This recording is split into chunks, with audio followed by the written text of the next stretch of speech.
5 years after the Le'Veon Bell holdout, and here we are. After seeing how the Le'Veon Bell situation played out in 2018, I always thought to myself, there's no way another running back would ever go through that, right? But here we are in late August of 2023, 5 years later, and it seems like Colts running back Jonathan Taylor is choosing a similar path. Now, most situations aren't exactly the same, and that can be said for the situation between Bell and Taylor when comparing the two. Bell had been in the league already for 5 years and played on one franchise tag before his eventual holdout in 2018. As for Taylor, he's entering year 4 on his rookie deal. And remember, he was also taken in round 2 like Le'Veon Bell, so his entire rookie contract was not even worth $8 million total. As for a comparison for running backs taken earlier in the draft, they make a lot more on their rookie deals. Like for instance, Bijan Robinson is signed up for 4 years, $21.9 million. Saquon Barkley's rookie contract paid him 4 years, $31.1 million.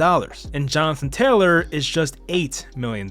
And while he's 24 years old and right in the prime of his career and set to make the highest salary of his career so far, it seems like he's okay taking the risk to sit out. Now, is this for the whole season or only temporarily? That I'll try to answer later. In case you haven't kept up with the Jonathan Taylor situation, let's quickly revisit some of the important points throughout this saga. On July 25th, Taylor reports to Colts training camp. 4 days later, on July 29th, Taylor requested a trade after meeting with Colts owner Jim Irsay. Now, after that meeting, there were some text leaked by Jim Irsay saying we are not trading Jonathan, end of discussion. And there was also that weird quote by Jim Irsay saying, I mean, if I die tonight and Jonathan Taylor's out of the league, no one's going to miss us. The league goes on. We all know that. The National Football League rolls on. And while he's not entirely wrong, you're still the owner of the football team. Don't be saying this stuff to the media. Like, imagine trying to come with an agreement with one of your players and basically saying no one cares if you're here or not. And as I said, Jim Irsay's not entirely wrong. This is the first season without Tom Brady in over 20 years, and people are still very hyped for football, obviously. The league does not revolve around a single player. But once again, as the owner of the team,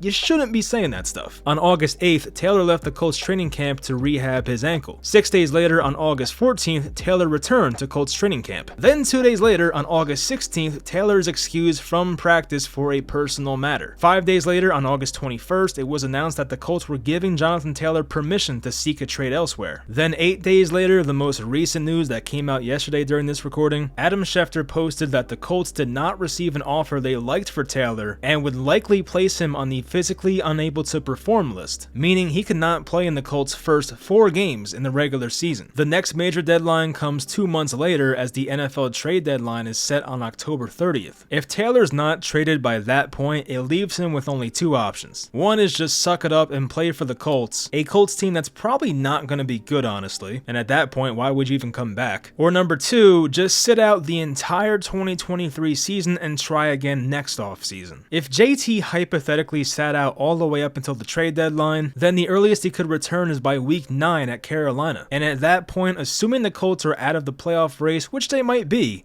then why even come back and risk it? It seems as if the NFL's leading rusher back in 2021 during the peak of his career is willing to watch games from the couch in order to get what he wants. Fellow running backs like Josh Jacobs and Saquon Barkley, who have been in the league longer by the way, faced similar situations this offseason. Saquon was franchise tagged after his 4th season and did threaten to sit out, but ultimately came to a more lucrative 1-year deal with the Giants in early training camp. As for Jacobs, his holdout lasted much longer and came to an end 4 days ago on August 26th, and the Raiders, like the Saquon deal, offered a more lucrative 1-year deal to Josh Jacobs. Taylor's situation is not exactly parallel to Jacobs and Saquon because unlike Taylor, those two did not have a contract entering this offseason. Taylor, on the other hand, is still entering year 4 of his 4-year deal. After missing 6 games with an ankle injury last year and playing the most demanding position, he wants stability, and there's nothing wrong with that. What doesn't make sense is how Jim Irsay and the Colts don't believe in signing him long term because of his lack of value, but on the flip side, they're also asking for a ton in return for Jonathan Taylor on the trade market. Whether it's true or not, it was all over Twitter today, or X. Reports surfaced that the Colts were asking for Jalen Waddle in return for Jonathan Taylor, and in the nicest way possible, the Dolphins GM Chris Greer basically said, get the hell out of here. The Colts are in a weird situation, and there's really no chance they're good this year, to be honest. There's only 2 players on their roster over the age of 30, and they're both 30 years old exactly. Exactly. It's a complete youth movement around the rookie quarterback Anthony Richardson and their rookie head coach Shane Steichen. Even today, the Colts general manager Chris Ballard was on the podium and was asked whether Jonathan Taylor's holdout will hinder Anthony Richardson's growth. And with that question, he answered, did it stunt Andrew Luck's growth without a special back? And once again, he's kinda right, but that's also kinda disrespectful to Jonathan Taylor. Although Andrew Luck did have Trent Richardson, and based on draft capital, he was supposed to be a special back. Ballard also released some more important information on the situation. Taylor claims that he still has pain in his ankle from last season. Ballard also pretty much said they're not going to release him because they value him too much, but once again, they still won't pay the guy. And also said that relationships are repairable and we have work to do on that. It's just a weird situation and it feels like nobody is winning right now. I'm sure Taylor wants to play, I'm sure the Colts want Taylor to play, but these are just the ugly situations that we're facing with the running back position today. Some of these other guys were able to resolve their differences and come back on one-year deals, but as I said, they're not exactly the same situations. Based on the quotes that have come out so far, if I was Jonathan Taylor, I would have a tough time playing for that organization ever again. But as they say, money talks, and there's nothing that a long-term contract couldn't fix in this situation. It seems like this will go on for a bit longer, but how much longer? If I had to guess, I would say that Taylor is traded before the trade deadline this year. It just makes no sense for a rebuilding team to have a talented player like Taylor go for nothing. I mean, technically they could franchise tag him again in the offseason, but as more time goes on, the less value Jonathan Taylor's gonna have. So if I'm the Colts, and there's inevitably going to be running back injuries that happen this year, if a team near the trade deadline is willing to give you fair value for Jonathan Taylor the same way the Niners gave value for Christian McCaffrey last year, then the smart thing for the Colts to do would be to take that offer and try to rebuild their football team. But then again, they seem very petty and I don't know what to expect. Let me know in the comments, how do you think this whole thing resolves? I hope you guys enjoyed the video and I'll talk to you next time.